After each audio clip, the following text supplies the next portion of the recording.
नमस्कार शेतकरी मित्रांनो, सुयश कृषी या यूट्यूब चॅनलला आपलं पुन्हा एकदा स्वागत.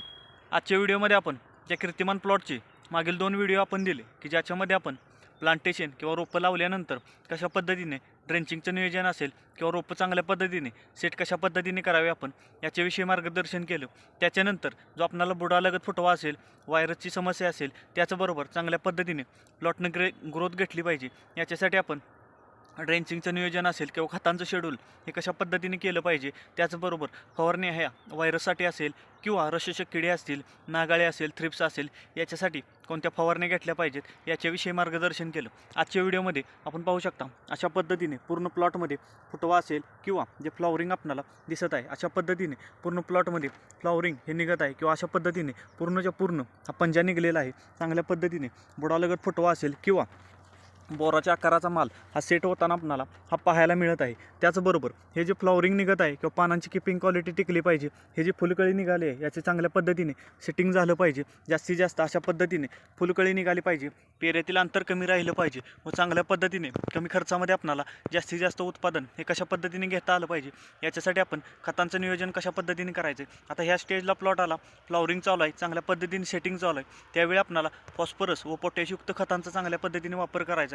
मग त्याच्यामध्ये तुम्ही 60-20 असेल किंवा 052-34 असेल, 42-47 असेल किंवा ICLची 44-44 असेल या खतांचा वापर करा की ज्यामुळे तुम्हाला चांगल्या पद्धतीने जमिनीमध्ये असेल किंवा आपल्या ज्या प्लॉटमध्ये किंवा झाडामध्ये चांगल्या पद्धतीने फॉस्फरस व पोटॅशची जर आपण चांगल्या पद्धतीने डेव्हलपमेंट केली तर आपणाला कोणताही रोग असेल किंवा जी सेटिंग आहे ती चांगल्या पद्धतीने झालेली पाहायला मिळणार आहे. मग त्याच्यासाठी 060-20 हे एकरी तुम्ही 5 किलोची 2-2 ॲप्लिकेशन हे 3-3 दिवसाच्या अंतराने द्या. चांगल्या पद्धतीने फुटवा असेल किंवा हे जे फ्लॉवरिंग निघणार आहे याचं सेटिंग असेल किंवा चांगल्या पद्धतीने पेऱ्यातील अंतर कमी राहणार आहे याचं पहिलं ड्रिपचं ॲप्लिकेशन द्या. त्याच्यानंतर तुम्ही चिलेटेड कॅल्शियम बोरॉन याचं एक ड्रिपचं ॲप्लिकेशन द्या की ज्यामुळे फुलगळ होणार नाही, कळी पिवळी पडणे किंवा ड्रॉपिंग होणे याची समस्या जाणवणार नाही. त्याच्यानंतर तुम्ही चांगल्या पद्धतीने सेटिंग झालं आहे, चांगल्या पद्धतीने त्याच्याबरोबर कंटिन्यू शेंडा चालू राहिला पाहिजे, त्याच्यासाठी तुम्ही 13-40-13 मॅग्नेशियम सल्फेट याचं एक ड्रिपचं ॲप्लिकेशन द्या की याच्यामुळे तुम्हाला शेंडा कंटिन्यू चालू राहणार आहे, ज्यामुळे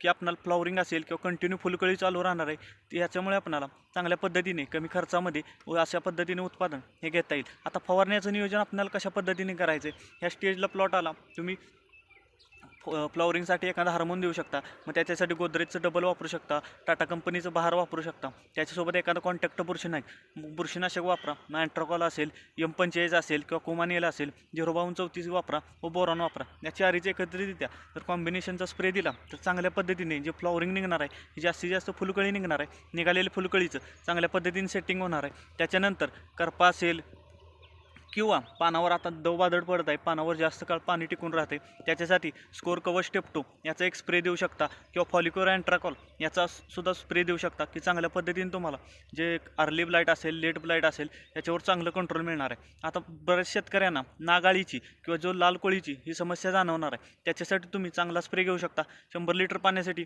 आबॅसिन 50 मिली, त्याच्यासोबत मेरिवॉन 40 मिली याचा जरी स्प्रे दिला तर करपा असेल, पानावर पडणारा ठिपका असेल किंवा जो आपणाला पंजा निघत आहे त्याच्या देठावर जो ठिपका जाणवतो त्याच्यावर चांगलं कंट्रोल मिळणार आहे. त्याचबरोबर नागाळे असेल, लाल कोळी असेल, थ्रिप्स असेल याच्यावर चांगलं कंट्रोल मिळणार आहे. जर तुम्हाला पांढरी माशीचा प्रादुर्भाव व लाल कोळीचा प्रादुर्भाव हा जास्त जाणवत असेल तर ओबेरॉन ॲडमायर व त्याच्यासोबत तुम्ही ॲम्बिशन व अँट्राकॉल याचा चारीचा जरी एकत्रितरित्या स्प्रे दिला तर थोड्याफार प्रमाणात पांढरी माशी असेल तर ओबेरॉन, ॲम्बिशन व अँट्राकॉल याचा जरी स्प्रे दिला तर लाल कोळी असेल, पांढरी माशी असेल याच्यावर चांगलं कंट्रोल मिळणार आहे. बऱ्याच शेतकऱ्यांना जास्त प्रमाणात जर नागाळीचा प्रादुर्भाव हा जाणवत असेल तर मॉर्टरचा स्प्रे तुम्ही देऊ शकता. अर्ली मॉर्निंग जर मॉर्टरचा स्प्रे दिला तरीसुद्धा तुम्हाला चांगल्या पद्धतीने कंट्रोल मिळणार आहे. अशा पद्धतीने जर नियोजन केलं तर कमी खर्चामध्ये आपल्याला चांगल्या पद्धतीने प्लॉटची डेव्हलपमेंट असेल किंवा प्लॉट हा डेव्हलप झालेला आपल्याला हा पाहायला मिळणार आहे. तर चला, आपल्याला आजचा व्हिडिओ कसा वाटला हे कमेंटच्या माध्यमातून जरूर कळवा. तसेच जर आपण चॅनेलला प्रथम आला असाल तर चॅनेल नक्की सबस्क्राईब करा, व्हिडिओला लाईक व शेअर